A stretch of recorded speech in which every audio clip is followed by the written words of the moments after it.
할렐루야. 2021년 온라인 예수제자학교 8번째 시간에 오신 우리 성도 여러분들을 주님 이름으로 축복합니다. 오늘은 영적 전쟁이라는 주제를 통해서 함께 은혜를 받을 텐데요. 우리가 비록 교회에서 하지는 못하지만 여러분이 계신 곳에서 하나님께서 동일한 은혜를 주시고 우리 모두가 영적 전쟁이란 무엇인지 깨닫는 귀한 시간 되기를 주님 이름으로 축복합니다. 우리가 신앙생활하면서 자주 접하는 신앙 용어들이 참 많습니다. 그 중에 하나는 영적 전쟁입니다. 오늘 이 시간은 영적 전쟁은 무엇이고 영적 전쟁의 그 대상은 누구고 또 성경에서 이 말하는 영적 전쟁의 역사는 무엇이는지 차근차근 살펴보고자 합니다. 여러분, 우리가 온라인을 통해서 배우는 시간이지만 여러분 조금만 더 집중을 하셔서 우리가 열심히 배운다면은 우리 신앙생활에 큰 유익이 있을 줄 믿습니다. 그러면은 우리 본론으로 바로 들어가도록 하겠습니다. 자, 우리가 영적 전쟁을 얘기하려면은 첫 번째 우리가 싸우는 주적, 그 대상이 누구인지 알아야겠죠. 첫 번째, 이 영적 전쟁에 싸우는 대상 사단 마귀는 누구인지 우리가 먼저 알아보도록 하겠습니다. 자, 첫 번째, 마귀의 실체는 무엇인가? 우리가 사는 세상에서는요 성령님께서 역사하십니다. 여러분 그 사실을 믿으시죠? 자, 그런데 반대로 악한 영도 존재하고 역사하고 있습니다. 그러니까 예수님께서 살아계심을 우리는 믿잖아요. 마찬가지예요. 사단 마귀도 살아있다는 것이죠. 그래서 우리가 사단 마귀에 대해서 무지해서도 안 되고요, 사단 마귀의 역사를 무시해서도 안 됩니다. 따라서 우리가 영적 전쟁에서 승리하려면은 이 사단 마귀가 어떤 놈들이고 어떤 존재인지를 분명하게 알아야 된다는 것이죠. 자, 사단 마귀는 어떠한 존재들일까요? 첫 번째, 사단 마귀는 타락한 천사였습니다. 에스겔서 28장 12절부터 17절을 보면은 마귀가 어떤 존재인지 그 마귀의 기원에 대해서 알려주는 구절이 나옵니다. 사단 마귀는요 원래 하나님께 지음받은 천사 중 하나였습니다. 그는 원래 선한 존재로 지음받았고 다른 피조물보다 더 탁월하고 아름다운 존재로 탄생되었어요. 에스겔서 28장 14절을 보니까 그는 하나님의 기름 부음을 받고 지키는 그룹이었다라고 나옵니다. 여러분, 그룹이 무엇인지 아시죠? 그룹은 천사의 다른 이름입니다. 그룹의 역할은 하나님을 찬양하고 예배하는 것이었습니다. 그런데 그의 역할을 망각하고 이 그룹이 하나님과 같이 되고 싶은 교만한 마음을 품게 돼요. 그러니까 하나님을 예배하고 하나님을 찬양해야 될 천사가 오히려 예배를 받고 싶어하고 찬양받고 싶어 했던 거예요. 그래서 그는 하나님께 반역을 했고 결국 실패하여 하나님께 쫓김을 당하게 됩니다. 요한복음 12장 31절은요 이 마귀의 또 다른 이름을 알려줘 주는데 그 이름은 바로 무엇이냐면은 이 세상 임금입니다. 말 그대로 천사였지만 하나님께 쫓김당해서 지금은 무엇을 하고 있느냐? 이 세상을 지배하고 있다는 것입니다. 이 세상에서 왕 노릇하면서 모든 악한 일의 배우가 되어서 역사하고 있다는 것이죠. 세상에 왜 악하고 불의한 일들이 많을까? 그 이유는 사단 마귀가 세상을 지배하고 있기 때문이라는 것이죠. 자, 두 번째, 마귀는요 거짓의 아비입니다. 요한복음 8장 44절을 보면은 사단 마귀를 이렇게 정의합니다. 너희는 너희 아비 마귀에게서 났으니 너희 아비의 욕심대로 너희도 행하고자 하느니라. 그는 처음부터 살인한 자요 진리가 그 속에 없으므로 진리에 서지 못하고 거짓을 말할 때마다 제 것으로 말하나니 이는 그가 거짓말쟁이요 거짓의 아비가 되었습니다. 자, 뭐라고요? 마귀는 거짓의 아비라는 것입니다. 여러분, 세상을 한번 보세요. 세상에는 거짓이 판을 칩니다. 거짓이 넘쳐나요. 왜 그럴까요? 거짓의 아비인 마귀가 사람들의 마음을 지배하고 있기 때문입니다. 우리 믿는 그리스도인들 중에서도 이 거짓말을 가볍게 여기는 경향이 있죠. 근데 여러분 절대로 그러면 안 됩니다. 우리가 거짓말을 하고 있다는 것은 뭡니까? 그 배후에서 주정하고 있는 거짓의 압인 사단의 영향력 아래 우리가 있다는 것을 뜻하는 거예요. 여러분, 사도행전에 나오는 아나니아와 삽비라 아시죠?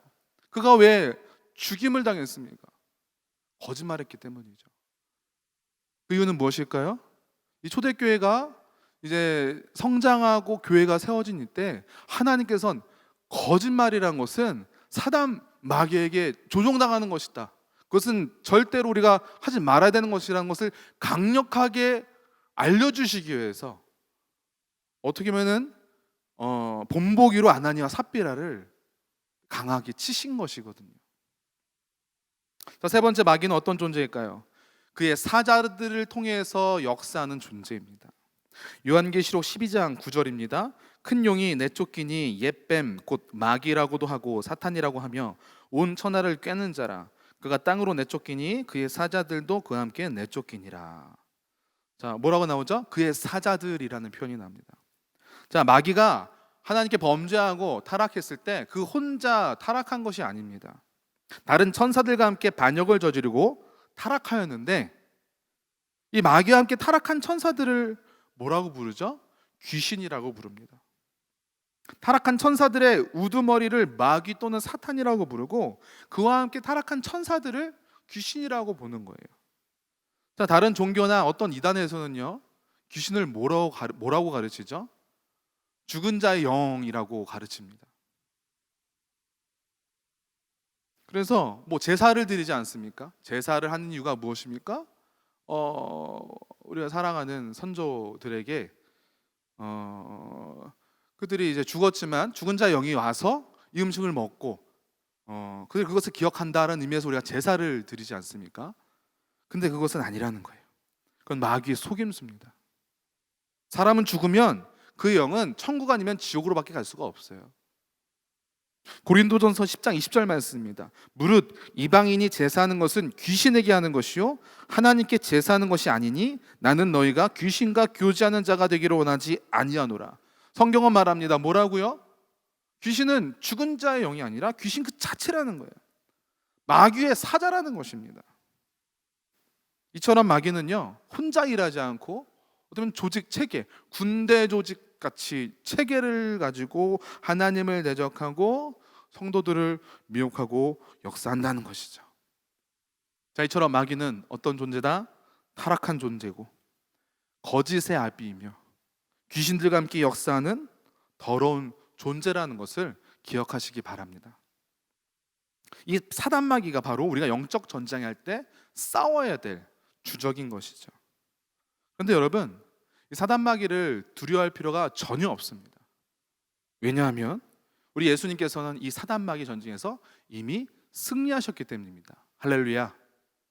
따라서 우리는 예수 그리스도 이름을 의지하고 선포하면은 이 사단 마귀는 주님의 권세에 굴복하게 될 것이고 벌벌벌 떨며 도망가기 마련입니다. 종교 개혁자 마르틴 루터는 이렇게 말했습니다. 이 세상 임금이 심판을 받았다는 것을 우리는 알고 있습니다. 사탄은 더 이상 주도 아니요 임금도 아닙니다. 여러분은 사탄과는 전혀 다르고 더욱 강한 주님, 그리고 사탄을 이기시고 그를 묶으신 예수 그리스도를 모시고 있습니다. 그러므로 이 세상의 임금과 신으로 하여금 이를 갈고 분통을 터뜨리고 으르렁거리도록 그냥 두십시오. 사단 마귀는 사슬에 묶인 못된 개에 불과합니다. 마르틴 루터가 얘기한 거예요. 루터가 말합니다. 사단 마귀는 사슬에 묶인 못된 개다. 여러분 기억하십시오. 사단 마귀는 사슬에 묶여 있습니다. 못된 개에 불과합니다. 절대로 두려워하지 마시고 사단 마귀와 대적하여 승리하는 영적 군사들이 되시기를 주님의 이름으로 축복합니다.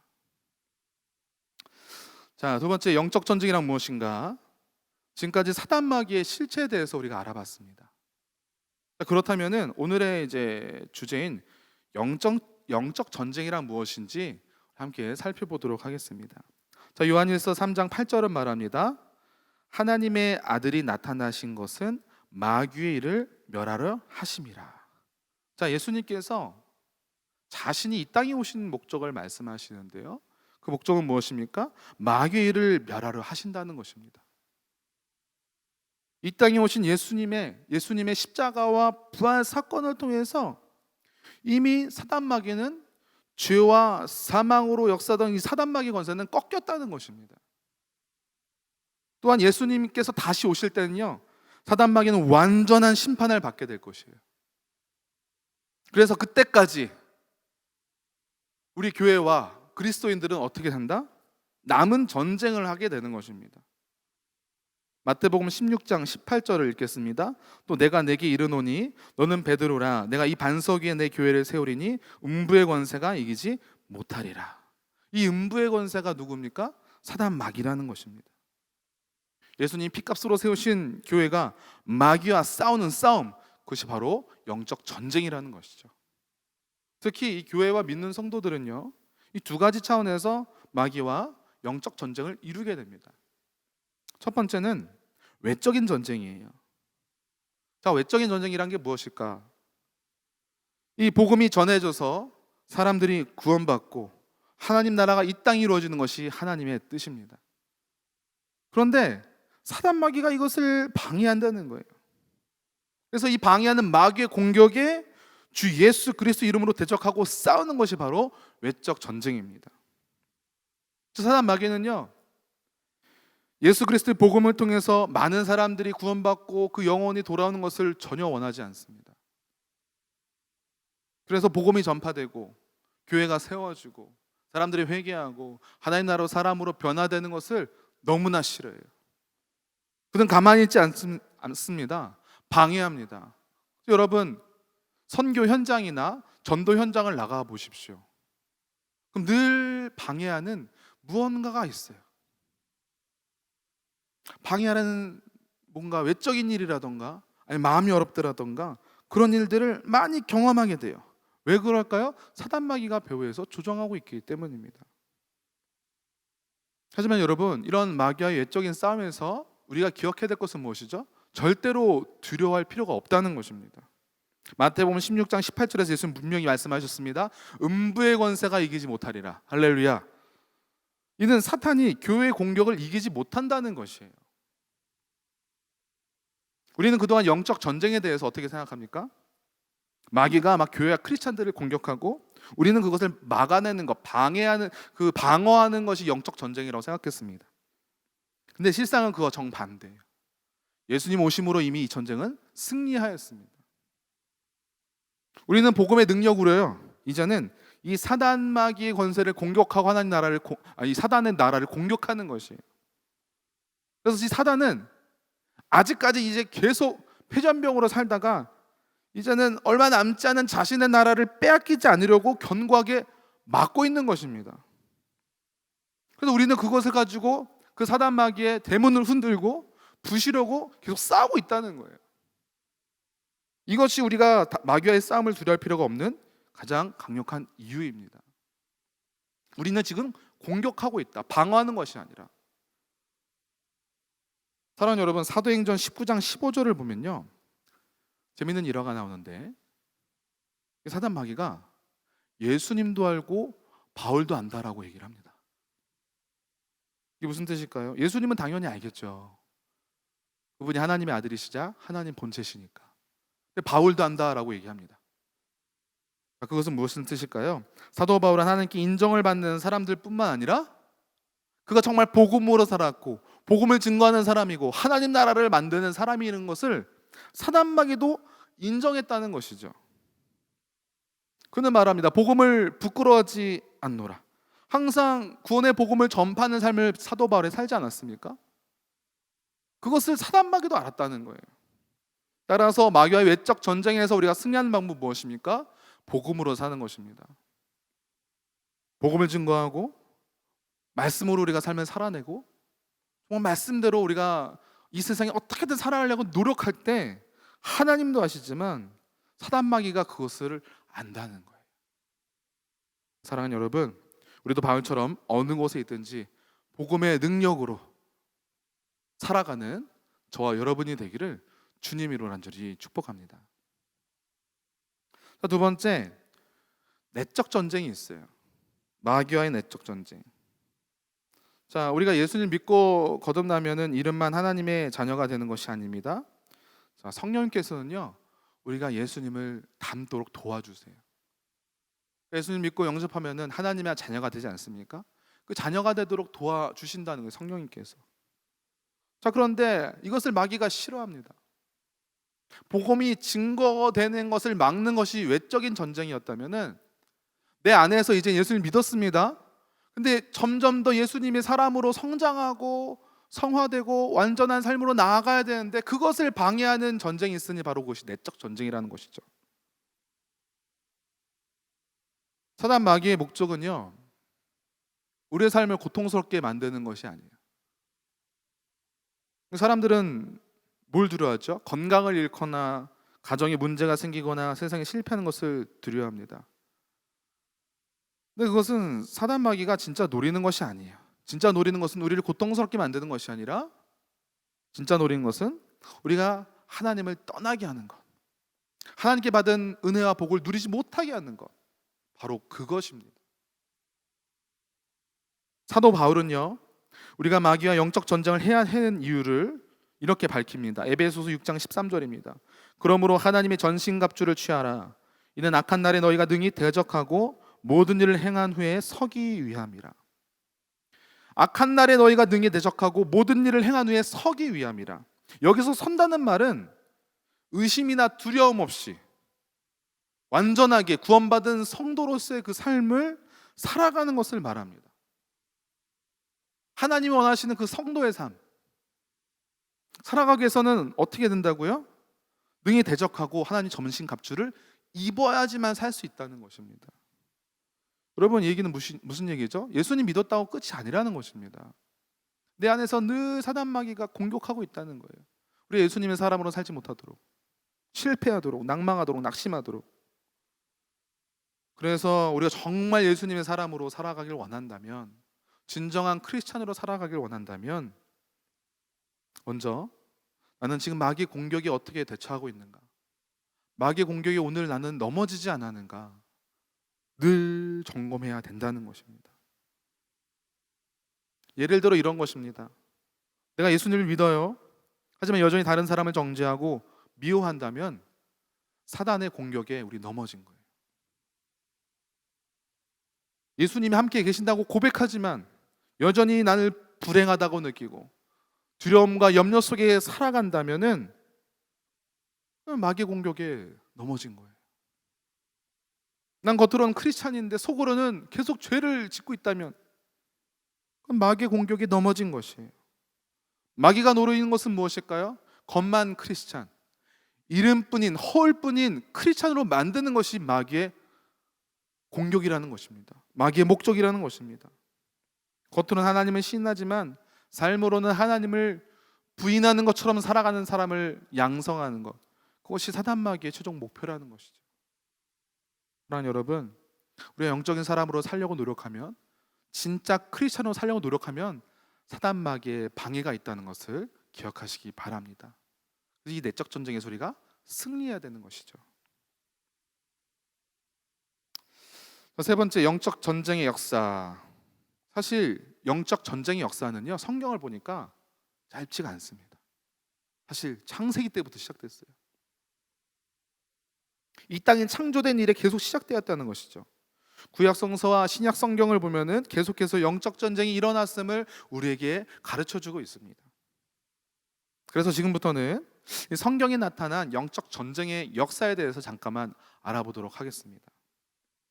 먼저 구약 성서에 나타난 영적 전쟁에 대해서 알아볼까요? 자, 하나님께서는 세상을 말씀으로 창조하셨습니다. 그리고 그 만드신 세상을 보시면서 너무 좋다고 말씀하셨어요. 또한 그리고 하나님께서 인간을 창조하신 이후에 하나님이 만드신 세상을 다스리라고 말씀하십니다. 인간은 하나님의 대리자로서 이 세상을 다스리는 사명을 받은 것이죠. 자, 이러한 창세기의 서술은 온 세상이 하나님의 왕국임을 알려주는 것입니다. 자, 그런데 그게 어떻게 되죠? 인간이 타락하게 됩니다. 그 이유는 무엇입니까? 이 하나님의 왕국에 사단이 침투하고 공격함으로써 이 사나이 왕국의 건립과 동시에 사단 마귀의 공격이 시작되었음을 창세기는 알려주고 있다는 것입니다. 자, 영적 전쟁의 정확한 시작은 언제였을까요? 아담과 하와가 동산을 거닐고 계시는 하나님을 만나 교제할 때부터 시작이 됩니다. 창세기 1장과 2장은요 참 아름다운 이야기예요. 사단마귀의 이 이름 사자도 나오지 않습니다. 3장을 보면요 사단마귀가 등장합니다. 창세기 3장 1절을 보면은 뱀이라는 이름으로 사단이 처음 창세기에 등장합니다. 자, 그리고 마귀는요, 이 사단 마귀는 하나님이 만드신 그 사람을 보며 음모를 꾸밉니다. 그 음모의 최종 목표는 무엇이죠? 자기 자신이 하나님 자리를 대신 차지하고 통치하는 것입니다. 그래서 그가 취한 방법은 하나님 만드신 그 인간들이 하나님을 떠나게 만드는 것. 그래서 아담과 하와를 유혹했고, 아담과 하와는 사단의 유혹에 빠져서 하나님이 먹지 말라고 하신 선악과를 먹게 되죠. 이것이 바로 예고 없이 시작된 에덴 동산의 영적 전쟁에서 인류가 첫 번째로 패배하는 것을 우리에게 알려줍니다. 자, 나중에 어떻게 되죠? 하나님께서 일을 하시고 아담과 하와와 뱀을 불러 혼을 내시죠. 그리고 인간을 에덴 동산에서 쫓아내시면서 이 뱀의 머리를 부수는 여자의 후손에 대한 말씀을 하세요. 창세기 3장 15절을 읽겠습니다. 내가 너로 여자와 원수가 되게 하고 내 후손도 여자의 후손과 원수가 되게 하리니 여자의 후손은 내 머리를 상하게 할 것이요 너는 그의 발꿈치를 상하게 할 것이니라. 자, 이게 무엇일까요? 이제 본격적으로 영적 전쟁이 시작된다 라고 하나님께서 말씀해 주시는 것입니다. 하나님께서는 뱀의 후손과 여자의 후손, 즉 사단과 메시아, 사단과 인류 사이에 영적 전쟁이 시작되었음을 공식적으로 선언한 것입니다. 그래서 그 이후에 계속해서 이 창세기를 보면은 영적 전쟁의 이야기로 시작이 되는 거예요. 사단이 어떻게 하죠? 아담의 후예들을 괴롭히잖아요. 그 죄가 계속 떠나가질 않아요. 이 아담과 하와의 첫 번째 자식인 이 가인과 아벨, 어떻게 됩니까? 인류 최초의 살인 사건이 일어나잖아요. 가인으로 하여금 자기 아우 아벨을 죽이게 만듭니다. 그 누가 한 거예요? 사단 마귀가 한 거예요. 나중에 라멕으로 하여금 자신의 폭력성을 자랑하게 만들고 하나님의 사람들이 경건치 못한 사람들과 혼이 나게 만들고, 그래서 땅 위에 많은 사람들이 죄를 짓게 만들고 타락하게 만들도록 사단은 계속 방해했다는 것이죠. 그로 인해서 이 땅에 죄악이 가득 차서 어떻게 됩니까? 노아의 시대 때 하나님께서 물로 심판을 하시잖아요. 그 배후엔 누가 있었습니까? 사단 마귀가 있었다는 것이죠. 그 위에도요 계속 인류는요 죄를 짓습니다. 사단 마귀의 꼬드김에 당하는 것이에요. 그 노아의 홍수 사건 이후에 어떻게 됩니까? 바로 바벨탑 사건이 나오지 않습니까? 그렇게 혼을 났는데도 정신을 못 차려요. 자기 스스로 하나님의 자리에 오르고 싶다는 욕망에 빠져서 바벨탑을 쌓지 않습니까? 계속 사단 마귀는 하나님의 사람들을 괴롭히고 죄를 짓게 만들고 하나님 마음을 아프게 한 것입니다. 자, 그런데 창세기 12장에서 분위기가 바뀝니다. 하나님께서 한 사람을 선택하셔서 특별한 백성으로 삼아주시고 영적 군사를 만드신다는 것이죠. 그 사람이 바로 아브라함입니다. 그래서 구약의 영적 전쟁은요 아브라함을 기준으로 새로운 형태로 이제 진화됩니다.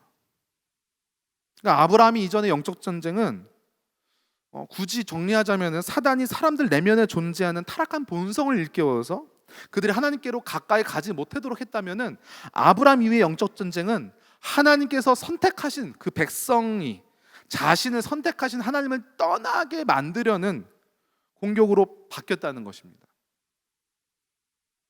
하나님의 적극적인 선택으로 인해서 사단도 더 적극적으로 하나님의 백성을 괴롭히게 되었다라고 생각하시면 될 것 같아요. 하나님의 백성들이 하나님을 떠나게 만들기 위해 사단은요 여러 가지 방법을 택하는데, 그 중에 가장 새로운 방법, 가장 큰 방법이 있으니 그것은 바로 그 백성들에게 하나님이 아니라 다른 신을 소개하는 방법을 택합니다. 그것을 네 글자로 뭐라고 할까요? 우상 숭배라고 합니다. 따라서 아브라함 이후의 영적 전쟁은요, 우상 숭배와 싸움이라고 해도 과언이 아닙니다.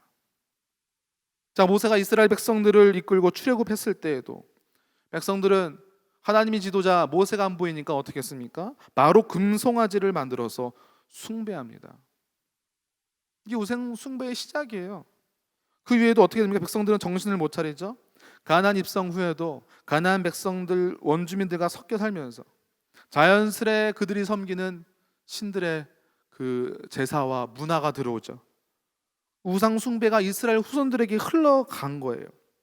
그 이후에 늘 우상 숭배와 이스라엘 백성들은 싸우게 됩니다.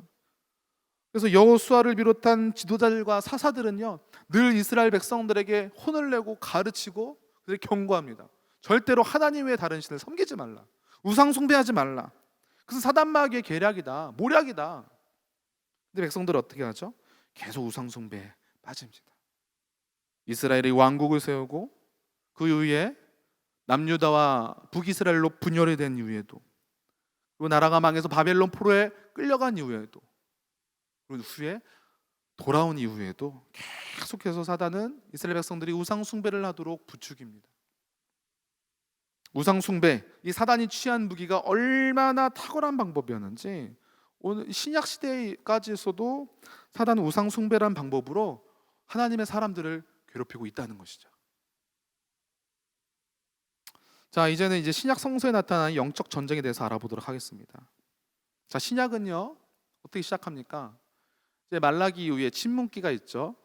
그 이후에 사단의 공격으로부터 계속 고통당하고 있는 이 세상에 이 영적 전쟁을 끝내실 위대한 왕이 태어나신다는 이야기로 신약 성경이 시작이 됩니다. 그 위대한 왕은 누구십니까? 바로 예수 그리스도십니다. 마태복음 2장 2절을 보면 동방 박사들이 예루살렘에 찾아가 이렇게 묻죠. 유대인의 왕으로 나신 이가 어디 계시냐? 이처럼 예수님은 오랫동안 고대했던 메시아로서 사단의 공격과 지배를 받고 있는 인류를 구원할 새로운 왕으로 오셨습니다. 그래서 신약 성서는 이 세상을 사탄의 지배를 받고 있는 사탄의 왕국에 예수님께서 주인으로 오셔서, 원래 주인이셨잖아요. 이 땅은 원래 하나님 나라잖아요. 그래서 원래 하나님 왕국이었던 이 땅을 회복시키시려고 오신 것임을 강조하고 있습니다, 신약 성경은. 그래서 여기서는 어쩔 수 없이 이 두 왕국 사이의 전쟁은 필연적인 것이다. 그래서 영적 전쟁을 어떻게 봐야 되느냐? 새로운 이 왕국을 회복시키실 예수 그리스도와 이 사단마귀의 싸움으로 봐야 된다는 것이죠. 그리고 그 싸움은 승리하시는 걸로 끝이 나죠. 이 사복음서에서. 자, 이 새로운 왕이로 오시는 예수님이 오시는 것을 예비한 사람이 누굽니까? 세례 요한입니다. 세례 요한의 역할은요, 마태복음 3장 3절을 보면 알듯이 주의 길을 예비하는 사람입니다. 근데 이 영적 전쟁이라는 의미에서 세례 요한의 역할을 보면요, 참 재미있습니다. 자, 고대 전쟁에서는요, 이 두 나라가 전투를 벌이기 전에 미리 사자를 보냅니다. 메신저를 보내요. 이 사자, 메신저 인물은요, 전투하기 전에 미리 적진에 가서, 홀로 가서 공격이 시작될 것임을 선전포고하고, 너희가 두려우면은 항복하라. 항복의 조건들을 내세우는 사람이 바로 사자입니다. 이 사자를 헬라어로 케룩스라고 합니다. 케룩스는 그를 보낸 왕을 대변하는 사람으로서 그 케룩스를 받아들이는 이 상대 적국의 태도에 따라 적국의 항복을 받아들이거나 아니면 전투를 다시 시작하는 결정을 할 수가 있었대요. 만약 항복 조건을 적극적으로 그 상대방이 수용하면요, 두 나라에서는 언약을 맺어서 화평을 누립니다. 근데 이 언약은 주종 관계예요. 그래서 뭐 얼마나 공물을 바쳐라, 형님의 나라로 모셔라, 뭐 이런 식으로 계약을 하겠죠. 그런데 항복 조건을 거부하고 전투를 하면요, 오히려 더 큰 화를 당할 수가 있었습니다. 자, 이처럼 고대 전쟁에서는 이 메신저 사자의 역할이 엄청나게 컸던데, 세례 요한은 어떤 사람이다? 하나님 나라의 사자, 하나님 나라의 메신저, 영적 전쟁이 시작될 것을 미리 경고하는, 사단에게 경고하는 케룩스라는 것입니다. 그래서 이 땅에 와서 사단에게, 또 사단을 따르는 무리들, 누구죠? 그 당시에 죄로 얼룩져진 백성들에게 이제부터 영적 전쟁이 시작될 것이다 라고 예고하는 자가 바로 세례 요한이라는 것이죠. 또한 사단의 지배를 갖고 있는 백성들에게 하나님 나라가 지금 점점 가까이 오고 있다. 그래서 항복의 조건을 얘기합니다. 백성들에게. 그것이 무엇이죠? 회개하라는 것입니다. 회개하라는 것이었습니다. 만약 이런 항복의 조건을 받아들이지 않을 경우에는 마태복음 3장 10절에서 나오는데, 좋은 열매를 맺지 않는 나무가 도끼에 찍혀 불에 던져지듯이 이런 동일한 벌을 받게 될 것을 백성들에게 경고했어요. 자, 그래서 세례 요한의 이 메시지, 이 케룩스의 메시지를 들은 유대인들은 어떻게 합니까? 예루살렘과 온 유대와 요단강 근처의 모든 지역에서 세례 요한에게 회개 세례를 받게 되는 거예요. 하나님 나라의 항복 조건을 받아들인 것이죠.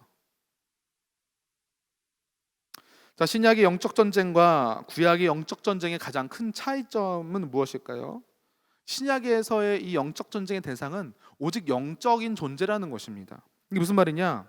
사실 구약에서도 신약에서의 영적 전쟁처럼 싸움의 대상은 영적인 존재였습니다. 구약에서도.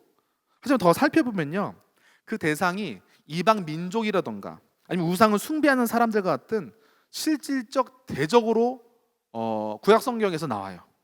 그래서 그들을 어떻게 되냐? 이방 민족을 전쟁에서 물리치거나 아니면 우상 숭배하는 사람들을 심판하고 처단하는 것이, 그러한 내용들이 구약 성서에서 영적 전쟁 이야기로 나오게 됩니다.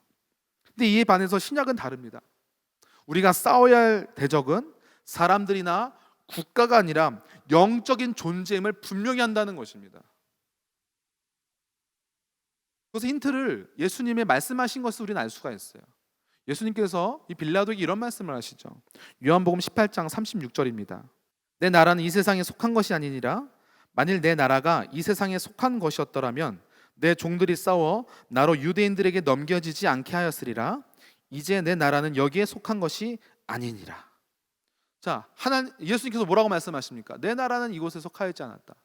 예수님 속하신 나라는 어느 나라입니까? 하나님 나라는 것이죠. 영적인 것을 강조하신 거예요, 예수님께서. 따라서 신약 성서에 나오는 영적 전쟁은 그 대상의 사람이 아니라 오직 사람의 마음을 유혹하고 넘어뜨리고 죄를 짓게 만드는 영적 존재, 악한 존재, 그것이 바로 무엇입니까? 사단 마귀라는 것입니다. 그래서 신약에서 영적 전쟁을 다른 말로 뭐라고 하죠? 믿음의 싸움 또는 선한 싸움이라고 정의하는 것입니다. 에베소서에서는 이 사실을 더 분명하게 표현하는데요. 에베소서 6장 12절입니다. 우리의 씨름은 혈과 육을 상대하는 것이 아니요 통치자들과 권세들과 이 어둠의 세상 주권자들과 하늘에 있는 악의 영들을 상대함이라. 자, 이 표현은요, 악한 영의 특성을 설명하는 것입니다. 악한 영이 이 세상을 주관하고 있고 눈에 보이지 않지만 이 세상의 권세를 가진 존재임을 알려주고 있다는 것이죠. 자, 지금까지 성경에 나타난 영적 전쟁의 역사에 대해서 우리가 살펴보았습니다. 자, 그러면 네 번째, 영적 전쟁은 어디에서 일어나는가? 오늘날 영적 전쟁은 어디에서 일어나는지 우리가 한번 살펴보도록 하겠습니다. 자, 사단 마귀는요, 우리를 계속 공격하고 있어요. 우리가 예수님의 사람으로 사는 것을, 우리가 참된 그리스도인으로서, 참된 신앙인으로서 사는 것을 계속 방해하면서 강력하게 역사합니다. 근데 그 마귀가 어느 통로로 우리에게 역사하는지를 우리가 알아야 된다는 것이죠. 어떤 경로를 통해서 우리를 넘어지게 하는지 알아야지만 우리가 마귀와의 영적 전쟁에서 승리할 수 있는 것입니다. 자, 마귀와의 영적 전쟁은 어디서 일어날까요? 첫 번째, 우리의 생각에서 영적 전쟁이 일어납니다. 어디라고요? 우리의 생각. 요한복음 13장 2절을 보면요, 재미있는 일이 있습니다. 사단 마귀가 가룟 유다에게 예수님을 팔려는 생각을 넣는 장면이 나와요. 사단 마귀가 한 일은 간단해요. 그냥 가룟 유다에게 생각을 넣었어요. 예수님을 팔려는 생각. 그런데 그 생각 어떻게 되죠? 결국 실행됩니다. 여러분, 행동이라는 것은 우리의 생각을 통해서 진행이 됩니다. 그러니까 우리가 생각이 참 중요하잖아요. 어떤 생각을 갖고 있냐. 이거를 똑같이 사단마귀도 알아요. 그래서 사단마귀는 생각을 중요하게 여기고 생각을 공격 대상으로 삼습니다. 그래서 사단마귀가 우리의 머리에 어떤 생각을 넘어주느냐, 미운 생각, 악한 생각, 불신의 생각, 낙심의 생각, 두려움의 생각, 열등감의 생각, 죄책감의 생각 등 아주 안 좋은 생각만 집어넣으려고 발악을 한다는 것입니다. 그래서 나중에 이제 전신갑주를 입으라라고 이제 성경 말하잖아요. 거기서 뭐를 얘기합니까? 구원의 투구. 우리의 머리를 보호해야 되는 거예요. 따라서 우리 생각에 파수꾼을 세우지 않으면은 사단마귀의 공격이 우리는 넘어질 수밖에 없다는 것을 우리는 깨달아야 됩니다. 두 번째, 어디서 영적 전쟁이 일어나게 될까요? 우리 마음에서 영적 전쟁이 일어납니다. 마음에서. 사단이 또 가룟 유다에게 어느 또 한 행위를 해요.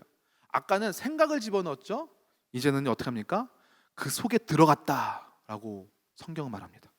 이는 마귀가 생각을 넘어서 그 마음에 들어갔다는 것을 말하는 거예요.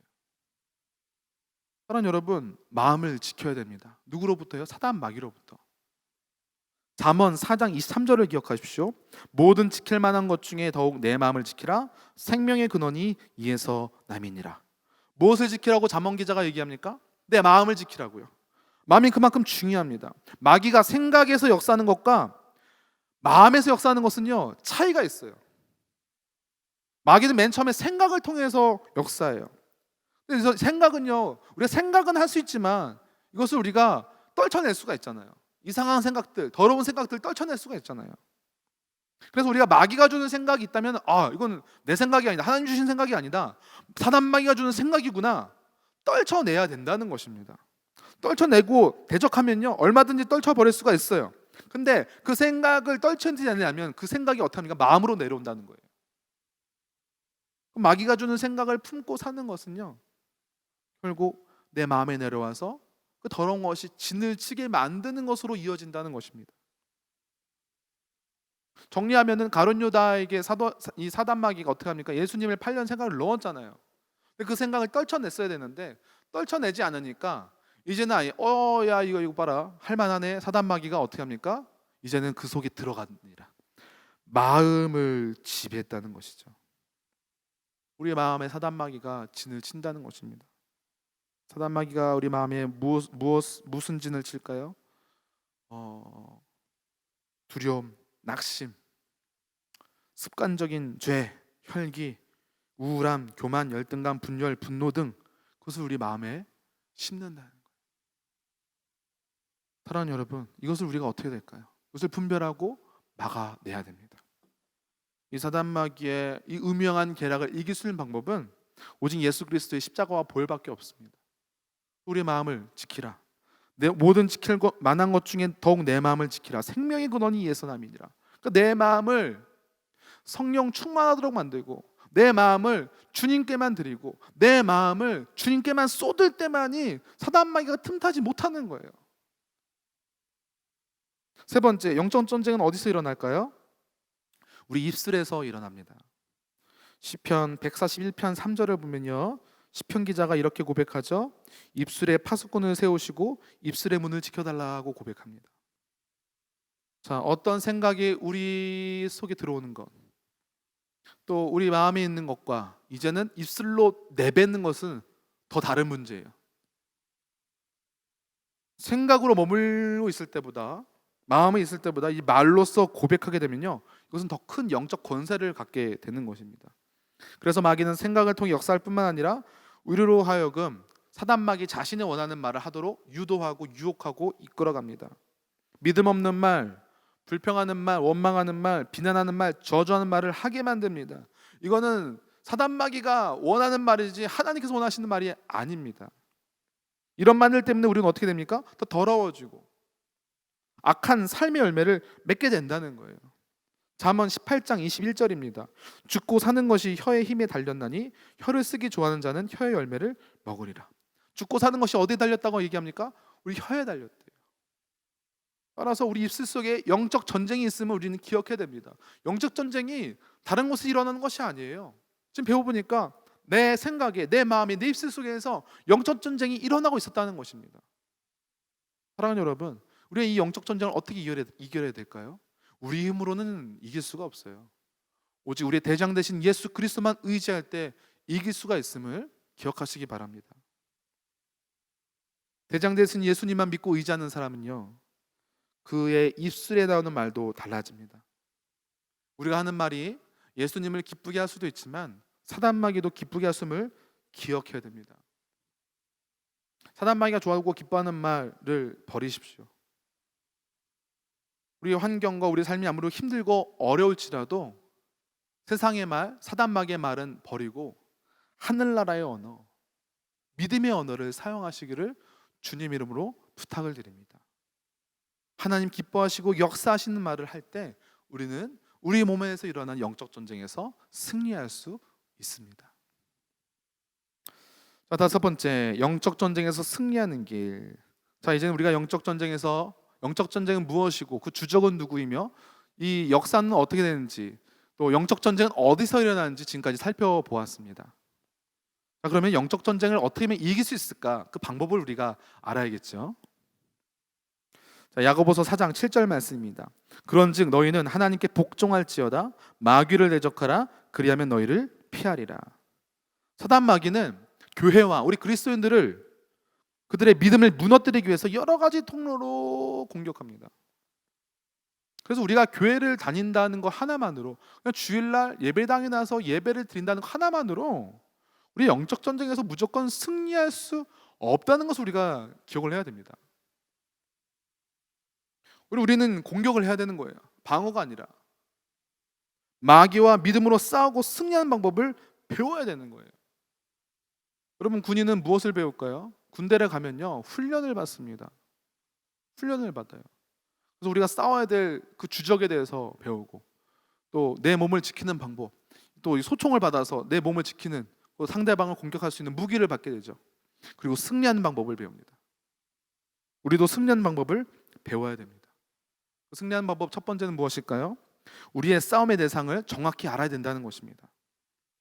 아까도 얘기했지만 우리의 싸움 대상은 누구입니까? 에베소 6장 12절, 바로 통치자들과 권세들과 이 어둠의 세상 주관자들과 하늘에 있는 악의 영.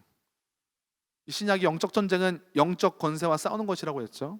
눈에 보이지 않지만 오늘날에도 수많은 영적 전쟁이 우리 주변에서 있고, 나는 지금도 영적 전쟁하고 있는 영적 군사라는 것을 우리를 기억해야 된다는 것입니다. 두 번째, 우리 자신이 먼저 죄사함과 치유를 받아야 됩니다. 그래야 영적 전쟁에서 승리할 수가 있어요. 여러분, 전쟁에서 어떤 군인이 승리할 수 있을까요? 건강하고 체력이 강한 군인일까요? 아니면 병들고 몸이 약한 군인일까요? 전자겠지요. 특히 전쟁에서 군인이 다치면은 적과 싸울 수가 없습니다. 오히려 아군에게 오히려 피해를 입혀요. 마찬가지입니다. 그리스도의 군사들이 싸울 수 없도록 사단마귀는요, 이 군인들이 싸우지 못하도록 오히려 공격을 합니다. 그게 뭘까요? 두 가지가 있는데, 첫 번째는 죄의 문제이고 하나는 마음의 상처예요. 첫 번째, 사단마귀는 우리 믿는 이 그리스도의 군사들을 죄를 통하여서 무너지게 만듭니다. 골로새서 2장 15절, 통치자들과 권세들을 무력화하여 드러내어 구경거리로 삼으시고 십자가로 그들을 이기셨느니라. 우리가 그들을 이길 수 있는 방법은 예수님이 십자가밖에 없어요.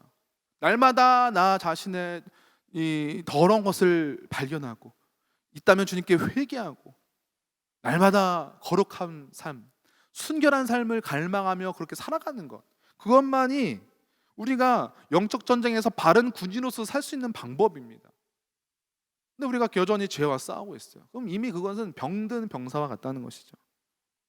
예수를 믿은 후에도 마귀는요, 끊임없이 죄를 통해서 우리를 넘어뜨리려 합니다. 왜 넘어뜨리려 할까요? 우리는 군사니까 전쟁을 못하도록 만든다는 것이에요. 하지만 사랑하는 여러분, 기억하십시오. 우리가 예수님의 십자가와 보혈을 의지하면은 우리가 용서받지 못한 죄는 아무것도 없습니다. 주님을 의지하십시오. 사단마귀는 우리를 자꾸 죄인으로 만들려고 해요. 하지만 예수님 말씀하시죠, 예수를 통해서 우리는 의인이 되었지 않습니까? 두 번째, 마음의 상처를 자꾸 만들어요. 마음의 상처를 자꾸 건드린다는 거예요. 왜 마음의 상처를 자꾸 건드릴까요? 우리가 싸우지 못하도록. 그래서 우리가 영적 전쟁에서 승리하려면은 우리는 죄로부터 벗어나야 되고 마음의 상처를 내려놔야 된다는 것입니다. 세 번째, 무엇보다 마음을 지켜야 됩니다. 적을 공격하고 방어하는 성이 무너지면은 적군에게 점령당할 수밖에 없겠죠. 마찬가지입니다. 우리의 마음은요, 어떻게 보면 사단 마귀가 공격하는 성이에요. 성. 이 마음의 성을 지키지 않으면요, 마귀의 공격의 마음을 빼앗기게 됩니다. 마귀의 공격으로부터 마음을 지키는 방법은 무엇입니까? 주님이 내 마음 성의 주인 되어 주시고 주님이 내 마음 성의 대장이 되시도록 하는 것. 주님을 우리가 영접한 사람들이잖아요. 하지만 거기서 끝나면 안 돼요. 주님이 내 마음속에서 계속 운행하시도록 주님만 의지하고 주님만 바라보고 주님께만 온전히 맡기는 그런 우리의 믿음의 행동이 있을 때 사단 마귀는 우리의 마음을 만지지 못한다는 것입니다. 마음을 쏟는다, 마음을 쏟는다 이렇게 우리가 찬양이나 여러 가지 신앙의 언어를 우리가 쓰지 않습니까? 그것이 뭐예요? 내 마음은 우리 하나님만 향해야 된다는 거예요. 두 주인을 섬길 수 없다고 성경이 얘기하지 않습니까? 우리의 마음은 누굴 향해야 됩니까? 주님만, 오직 예수님만, 오직 하나님만 우리가 바라봐야 됩니다. 그분만 향해야 됩니다. 우리가 딴 데를 보거나 세상을 바라보거나 우리가 그분을 의식하지 않고 의지하지 않고 바라보지 않는다면 이 성에 사단 마귀가 들어올 수 있다는 것이죠. 네 번째, 영적 전쟁에 승리하는 법은 네 번째는요, 작은 싸움도 중요하게 여겨야 된다는 것입니다. 작은 싸움은 뭘까요? 작은 죄와도 싸우는 것입니다. 작은 죄를 허용하면 더 큰 죄를 짓기 때문입니다. 따라서 우리 마음에서 일어난 작은 싸움, 작은 죄를 소홀히 생각해서는 안 돼요. 사단 마귀는 자꾸 작은 잽을 우리를 때릴 것입니다. 잽. 우리는 이것을 아무렇지도 않게 생각합니다. 우리는 연약하니까 그럴 수 있지. 아니면 천만에요. 작은 죄를 허용하면 큰 죄가 됩니다. 마귀가 주는 작은 생각들, 나쁜 생각들을 우리가 품어서는 안 됩니다.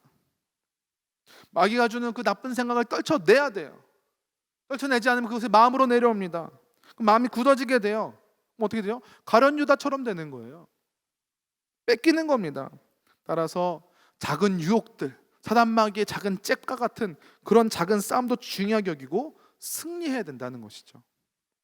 다섯 번째, 우리가 영적 전쟁에 승리하는 방법은 무엇입니까? 하나님께서 우리에게 주신 권세를 사용해야 됩니다. 사단 마귀는 강력한 능력을 갖고 있습니다. 여러분, 마귀를 두려워해서도 안 되지만 마귀를 무시해서도 안 됩니다. 우리 힘으로는 마귀를 절대 이길 수가 없어요. 그러나 우리는 뭐가 있습니까? 예수 그리스도가 계십니다. 예수 그리스도의 그 이름이 있습니다. 예수님 우리 안에 계시고 우리에게는 예수 그리스도의 권세가 있다는 것을 믿으시기를 바랍니다. 성경은 분명히 우리에게 얘기하고 있어요. 우리가 마귀를 대적하면은 마귀가 피할 것이라고 말하고 있습니다. 따라서 예수님께서 악한 영, 귀신을 쫓아내는 것을 한번 사복음서에서 하셨던 것을 기억해 보세요. 어떻게 말씀하십니까? 내가 명하노니, 선포하시잖아요. 명령하시잖아요. 마찬가지입니다. 따라서 우리 마귀가 역사할 때 마귀가 내 생각을 막 좌지우지하려 한다, 내 마음을 막 움직이려 한다, 그럼 고백하십시오. 선포하십시오. 나사렛 예수 그리스도 이름으로 명하노니 악한 것은 떠나갈지어다. 명령하는 것입니다. 선포하는 것입니다. 그러면 마귀는 그 명령에 복종할 수밖에 없습니다. 왜 그럴까요? 우리가 예수님의 이름을 붙잡고 명령하는 것은요, 우리의 지도자, 우리의 어떻게면은 이 대장의 이름을 대신 대언하는 거예요. 그래서 우리가 명령하는 것은, 예수님 이름 붙잡고 명령하는 것은 예수님이 명령하신 것과 똑같기 때문에 사단 마귀는 벌벌 떨 수밖에 없다는 것이죠. 그것을 기억하고 사단 마귀를 절대로 두려워하지 말고 예수님의 이름을 붙잡고 사단 마귀 권세를 이기는 저와 여러분 되기를 주님 이름으로 축복합니다. 말씀을 정리하겠습니다. 사랑하는 여러분, 우리는 오늘 영적 전쟁에 대해서 배웠습니다. 우리의 주적은 사단 마귀고요. 이 싸움은 창세기 때부터 시작되었고 오늘까지 이어진 긴 전쟁임을 우리는 깨닫게 되었습니다. 하지만 이 전쟁은 예수님이 오심으로써 승리하였고요, 예수님이 이제 재림하시면 이 전쟁은 확실하게 이 사단 마귀가 지옥으로 떨어지면서 확실하게 승리하게 될 텐데, 예수님 오시기 전까지 사단 마귀가 아직은 내가 지옥에 떨어지지 않으려고 발악하는 그 상황에 우리가 있다는 것을 우리가 알게 되었죠. 이 전쟁은 눈에 보이지 않습니다. 그래서 우리 일상에서 우리를 넘어지고 쓰러뜨리는 그 마귀의 공격이 있음을 우리는 잘 간과하고 기억하고 잘 분별하고 막아야 된다는 것입니다. 하지만 여러분, 두려워하지 마십시오. 우리 예수님의 이름과 그 권세와 보혈을 의지할 때 우리는 승리할 수밖에 없다는 것입니다. 따라서 절대로 두려워하지 말고 영적 전쟁에서 승리하는 저와 여러분들이 되어야 합니다. 마르틴 루터의 이야기를 잠시 여러분께 소개하고 오늘 강의를 마치고자 합니다. 어느 날 마틴 루터가 방에서, 집에서 신약 성경을 번역하고 있는데 사단마귀가 나타났어요. 막 이상한 말, 유혹의 말, 방해의 말을 하는 거예요. 마르틴 루터가 어떻게 했게요? 예전에는 이제 잉크병이 찍어서 이렇게 글을 기록하지 않습니까? 그 잉크병을 던져 쫓아냈어요. 또 루터의 생가를 보면은 그 마귀를 쫓아낸 흔적, 잉크병을 던전 그 흔적이 벽에 묻어 있대요. 루터는 어떻게 생각했느냐? 복음을 막는 것은 모든 것이 다 마귀 역사라고 생각했습니다. 그것이 신학적이든 교회적이든 정치적이든 복음을 걸어서는 것은 마귀 역사다라고 얘기했습니다. 또 내 안에 일어나는 수많은 의심들, 악한 생각, 무서운 두려움, 이런 것들도 다 영적 전쟁으로 보았습니다. 마귀에게 임금병을 던지는 그 루터는 나중에 어떻게 합니까? 찬송가 585장 내주는 강한 성이요 찬송가를 만들게 됩니다. 여러분, 내주는 강한 성이 아시죠? 이제 그 찬송가 우리가 부를 때는 누구를 생각합니까? 사단마귀가 마귀를 쫓아내려 임금병을 던졌던 것까지 기억하시면 좋을 것 같아요. 평생 사단마귀가 쐈던 루터가 지었던 그 찬송가 585장 내주는 강한 성이요를 부르면은 우리도 힘이 납니다. 왜 그럴까요? 정말 사단마귀와 평생 싸웠던 그 마르틴 루터의 신앙 고백이 거기에 묻어있기 때문입니다. 585장 찬송가 2절을 여러분께 읽어드리면서 오늘 강의를 마치도록 하겠습니다. 내 힘만 의지할 때는 패할 수밖에 없도다. 힘 있는 장수 남아서 날 대신하여 싸우네. 이 장수 누군가? 주 예수 그리스도 만군의 주로다. 당할 자 누구랴? 반드시 이기리로다. 아멘. 우리에게 영원한 장수 되시고 대장 되시는 예수 그리스도만 의지하여 이 영적 전쟁에서 날마다 승리하시는 저와 여러분 되기를 주님 이름으로 간절히 축원합니다. 기도하시겠습니다. 하나님 감사합니다. 2021년 온라인 예수 제자학교를 주님 열어주시고 지금까지 계속 귀한 목사님들을 통하여서 귀한 성경의 귀한 진리들을 배우게 하신 문화 감사를 드립니다. 아니 비록 교회에서 배우지 못하고 온라인으로 우리가 영적 전쟁에 배웠는데 이 귀한 진리들을 우리가 잊지 않게 하시고 특별히 남사는 모든 성도들이 우리의 생각과 마음과 입술에서 일어나는 영적 전쟁에서 날마다 승리할 수 있도록 우리 주님께서 보호해 주시고 능력을 더해 주시고 주님께서 동행하여 주시옵소서. 그래서 날마다 이 영적 전쟁에서 승리해서 날마다 승전가를 부르며 주님의 깃발을 휘날리며 승리로 나아가는 승리의 군사들 그 이름 남산의 성도들 될 수 있도록 인도하여 주시옵소서. 이 모든 말씀 살아계시고 우리와 동행하시는 예수 그리스도 이름으로 간절히 축복하며 기도드렸습니다. 아멘.